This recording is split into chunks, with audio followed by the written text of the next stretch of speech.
Hi guys, welcome back to the MST Systems YouTube channel with your boy, the Dragon. We're going to go over something today that hopefully you guys, strongmen, strongwomen, can take away and apply to your training yourselves, maybe make you think a little bit, open your minds to a different way of approaching training. Also, any coaches out there watching, maybe it'll spark some light bulbs to give you some things that you can give to your clients and different ways to structure programming. And what we'll talk about is something that's not often used nowadays, to be perfectly honest with you.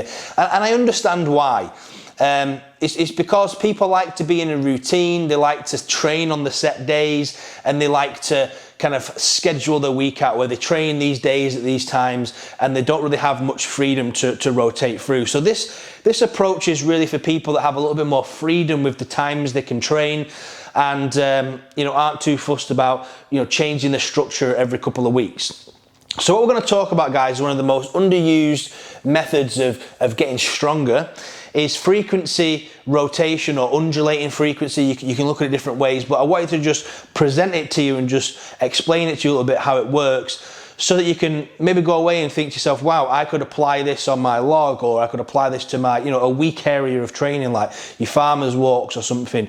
You can really just use this kind of structure I'm going to give you and just apply it to anything. In fact, you can apply it to your whole training week if you wanted to.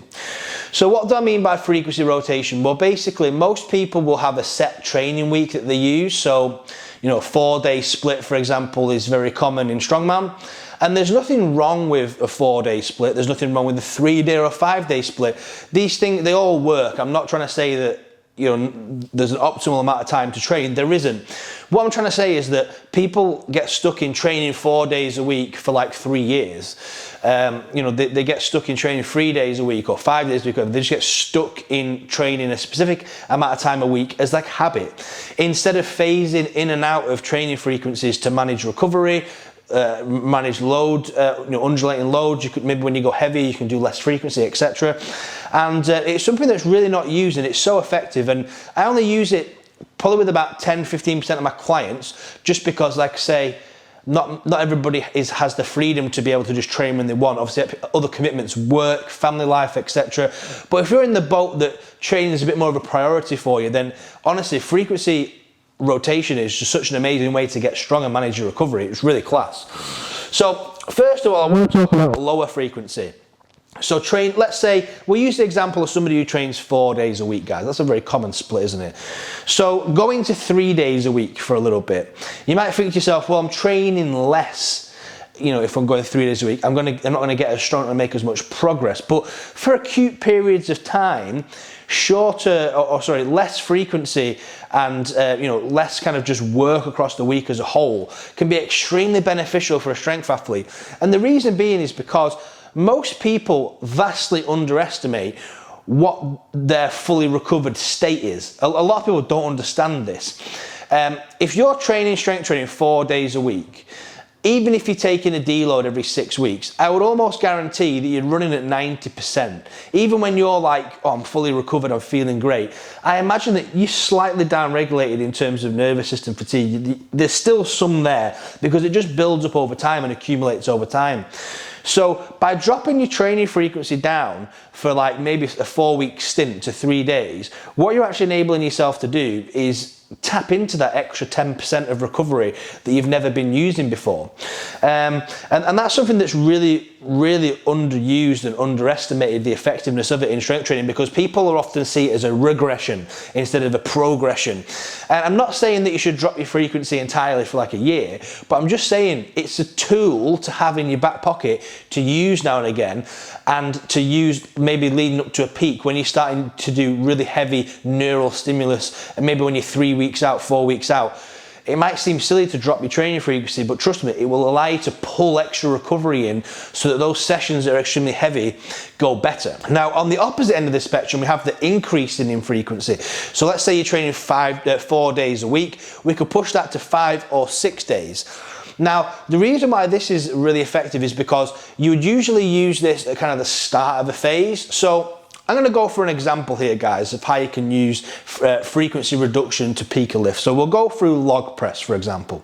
Let's say somebody's got 12 weeks to peak the log press, and they want to get, that's the only priority they have. So we're going to use this as a random example. The only priority is the max log press. That's all they care about. Don't care about anything else. So 12 weeks to work with. So we could kind of do 3 4-week phases there, or we could do 4 3-week phases.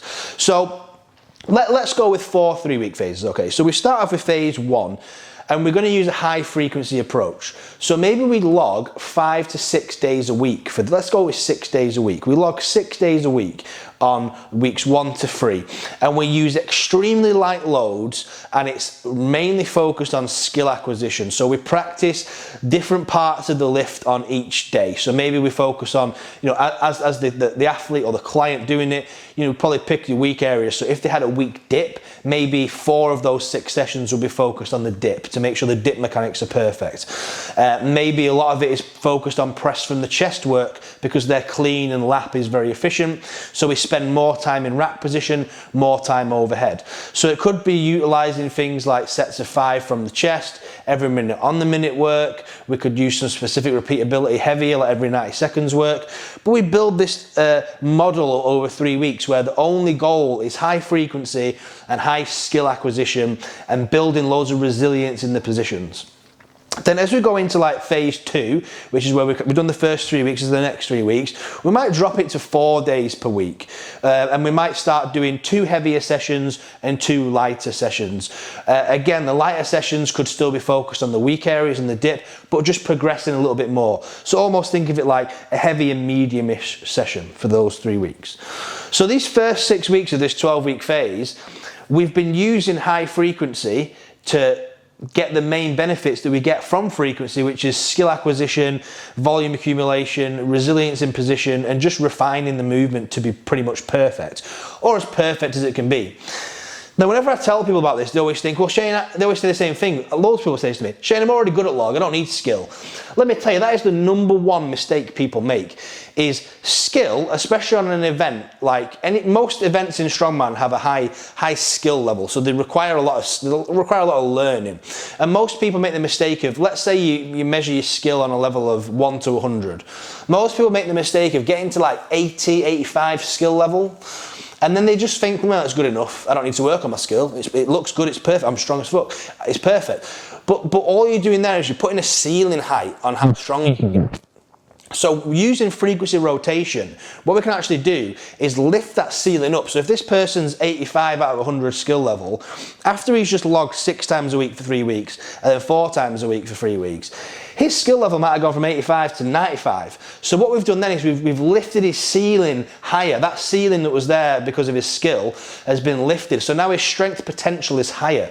He's also done so much volume and frequency work that he's probably built some good tissue in the specific areas. So not only is his strength potential due to skill gone up, but his strength potential due to muscular hypertrophy in the correct areas has gone up as well. So we've kind of laid a baseline down here by using frequency rotation. Now, if you only stuck to 2 days a week log, or 1 day a week log, whatever your usual split is, and you didn't add extra frequency, you wouldn't ever be able to kind of use that phase. That phase kind of becomes something that is non-existent to you because you've never strayed out of your average frequency that you use. So we built these 6 weeks here. We'd probably throw a little deload in at this point if I was being, scientifically correct, because this person's definitely going to build some fatigue up. But for the sake of this video, we've only got 6 weeks left, so we're not going to pretend there's no deload. Pretend he's fully recovered. So these next 3 weeks, we've got 6 weeks till this one at max comp. These next 3 weeks here, we need to start getting a little bit more specific, don't we? So we'd probably go to 2 days a week log. And I would probably use in this scenario, I'll use 1 heavy log day and 1 medium log day. And the medium log day would still be drilling skill and whatnot. And then as we get 3 weeks out from competition to these final 3 weeks, we would probably go to one heavy log day, and I would probably still keep that second log day, but I would transition that to extremely light, so like a deload skill log day. Here, the second to last 3 week phase, we're going heavy and medium, so there's still good stimulus on that second log day. But here, we're kind of dropping the frequency, I guess, because we've dropped this deload in. So we're almost logging once a week. The reason why I keep that second log day in is just because of skill acquisition. Like I say, it's so high on the log. I think if you're peaking for a max log, you'd always want to do a second skill log day. So what we've used there, guys, is the frequency rotation. So we've basically gone from 6 days to 4 days to 2 days, and then 2 days, but with 1 day as a deload. And then what we've done is we've kind of managed the fatigue build up. So as fatigue's getting high from that frequency, it's just dropped to 4, then it's dropped to 2. Any kind of issues that could be cropping up from the frequency, it's only an acute phase, so they wouldn't really have chance to crop up. And if they did, we'd be dropping it soon after so they can recover. And this is an example with log, but you can use this for anything, guys. You can even build your whole training week around this model.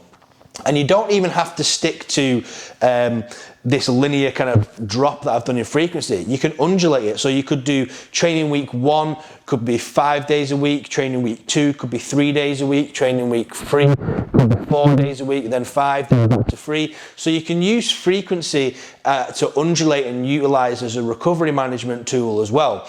And it's really, really effective because people, like I said, people vastly underestimate the amount of fatigue buildup you get from training the same amount of days every single week for forever. So if you always train 4 days a week for forever, even with regular deloads, you're going to be running at 90-95% for definite.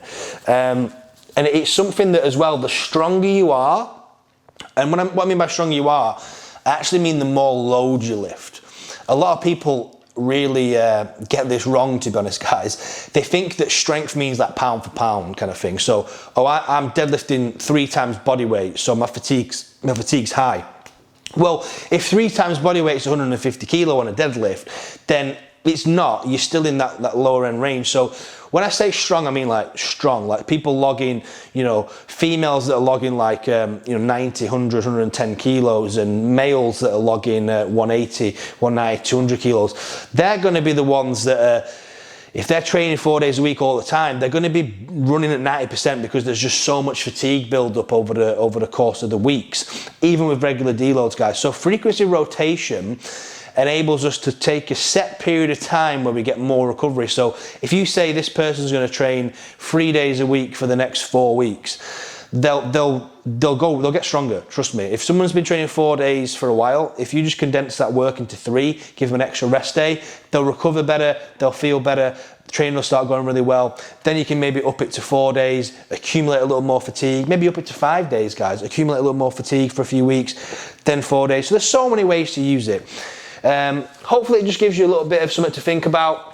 Hopefully it gives you something extra that you can apply with your clients or with yourself. Maybe you're coming up to writing an off-season training block, or maybe you're doing something for the qualifiers next year, because qualifiers come up in about March, don't they, guys? So we've got all of December, January, February, and then a bit of March. So we've got a good 12 weeks worth of training that we can build up to. So if you are thinking about planning something, maybe think about changing the frequency of what you train. If you always train the same amount of times a week, guys, change it up. Give yourself a couple of weeks where you commit to an extra session for skill building, and then you can drop it a couple of weeks later. Build a little plan out, make a decent phase, and remember, guys, the number one rule of programming: work backwards from your goal. Yeah. And as long as it sounds realistic and it's reasonable, it's probably going to work really well. So yeah, hopefully that helps. If you would like any help with your training, go to mstsystems.co.uk. You can now purchase block training on our website. We also have MST Bot and a free 8-week Strongman program if you're interested in getting into Strongman. There's a gym locator as well, so you can find it. That is pretty much everything, guys. See you in the next one. Watch another video as well. Click on a video, watch another video. Don't be shy. Watch some good content. Yeah? See you in the next video.